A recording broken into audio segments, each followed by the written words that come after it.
Então, o Espírito Santo, ele é uma pessoa ou ele é uma força, como ensinam as testemunhas de Jeová? Como ensinam ou como ensina a torre de vigia as testemunhas de Jeová? Vamos fazer uma simples pesquisa. Eu disse uma simples pesquisa na Bíblia Sagrada e checarmos a partir do raciocínio lógico se o Espírito Santo é uma pessoa ou se o Espírito Santo é uma força. Se não, vejamos. Quando Jesus já estava nos céus, ao menos duas interferências diretas foram feitas do céu à vida da igreja no seu dia a dia, nos seus primórdios, nos seus primeiros dias de existência. A primeira interferência direta dos céus na vida da igreja, nós encontramos em Atos capítulo de número 9. Isso mesmo, Atos capítulo de número 9, nós encontramos lá a conversão de Saulo. A Bíblia diz de que Saulo ouviu uma voz dos céus dizendo: Saulo, por que você está me perseguindo? E Saulo, ao cair da montaria, disse: Quem é, Senhor? Ou quem é que está falando comigo? E a voz lhe disse: Eu sou Jesus, a quem você está me perseguindo. E Saulo voltou a fazer uma pergunta: Que queres que eu faça? E Jesus lhe disse: Entra na cidade e lá eu te direi o que você deve fazer.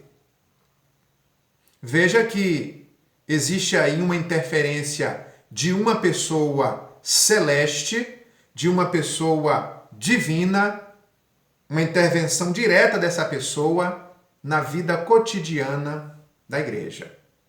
Esse é o primeiro caso. Eu disse que haviam pelo menos dois. Vamos ao segundo caso. É muito semelhante a esse. O segundo caso está em Atos capítulo de número 13. Em Atos capítulo de número 13, a Bíblia diz de que a igreja estava reunida em jejum e oração. E o autor de Atos, Lucas, registrou dizendo o seguinte, de que enquanto eles estavam reunidos, orando e jejuando, o Espírito Santo disse à igreja: Separem para mim, pronome pessoal, do caso oblíquo, salvo engano. Separem para mim a Paulo e a Barnabé para a obra que eu, pronome pessoal no singular, primeira pessoa. Separem para mim a Paulo e a Barnabé para a obra que eu os tenho chamado. Veja que existe aqui uma interferência celeste de uma pessoa divina na vida da igreja primitiva nos seus primeiros anos. No primeiro caso, em Atos capítulo de número 9, que é o caso envolvendo a conversão de Saulo, Jesus se utilizou mais de uma vez de pronomes pessoais. E isso é inerente, isso é próprio, porque ele é uma pessoa. Ele disse, por exemplo, entra na cidade e lá eu, pronome pessoal, eu te mostrarei o que deves fazer. Era próprio que Jesus, uma pessoa, lançasse mão de pronomes pessoais para se referir a si próprio. No segundo caso, a mesma coisa acontece. O Espírito Santo se apresenta como pessoa, lançando mão de pronomes pessoais, tais como Jesus usou em Atos capítulo de número 9. Em Atos capítulo de número 9, além de Jesus se apresentar como pessoa, ele determina as coisas na vida da igreja primitiva especificamente naquele caso de Atos, capítulo 9. Concomitantemente, semelhantemente, em Atos, capítulo de número 13, o Espírito Santo, a pessoa do Espírito Santo, também, além de se apresentar como pessoa, fazer uso de pronomes pessoais, algo que é próprio. Além disso, ele também determinou as coisas na igreja. Separem para mim a Paulo e a Barnabé para a obra que eu os tenho chamado. Sejamos justos no raciocínio.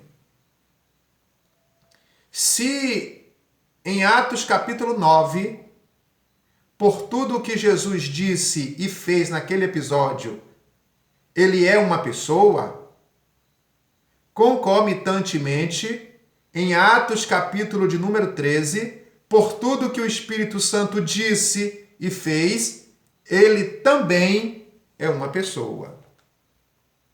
Se em Atos capítulo de número 13, o Espírito Santo, por ter dito e feito tanto, não é uma pessoa, então em Atos capítulo de número 9, Jesus, por ter dito e feito tanto o que diz e fez, ainda assim também ele não é uma pessoa. A métrica, a regra, deve ser atribuída do mesmo modo nos dois casos, porque eles disseram, se identificaram, lançaram o uso de pronomes pessoais e determinaram as coisas na igreja. A interferência da pessoa do Espírito Santo na vida da igreja está em conformidade, na mais absoluta conformidade com o que Jesus falou em João capítulo de número 16. Aliás, se tem uma página da Bíblia que se as testemunhas de Jeová pudessem arrancar, eles arrancariam, seria João capítulo de número 16. Confira comigo a partir do versículo de número 7, mostrando que a ação do Espírito Santo na vida da igreja em Atos 13 está em ampla conformidade com o que Jesus disse. Todavia, digo-vos a verdade, que se eu não for, ele não virá. Se eu não for, eu não enviarei a vós o Consolador. Mas se eu for, eu enviá-lo-ei. E quando ele vier, ele, pronome pessoal, eu, tu, ele. E quando ele vier, convencerá, porque ele é um ser inteligente e capaz de convencer. Ele convencerá o mundo do pecado, da justiça e do juízo. Então veja que a interferência do Espírito Santo na vida da igreja lhe revela como pessoa. Jesus estava voltando para os céus, e disse que seria substituído por uma outra pessoa, a quem ele chamou de Consolador, a quem ele chamou de Espírito Santo. Ou Jesus, uma pessoa, seria substituída por uma força. Não há coerência nisso. Atos capítulo 9 serve para revelar de que o Espírito Santo é uma pessoa, a partir de Atos capítulo de número 13. É isso. Muito obrigado. Deus te abençoe na pessoa bendita de Jesus.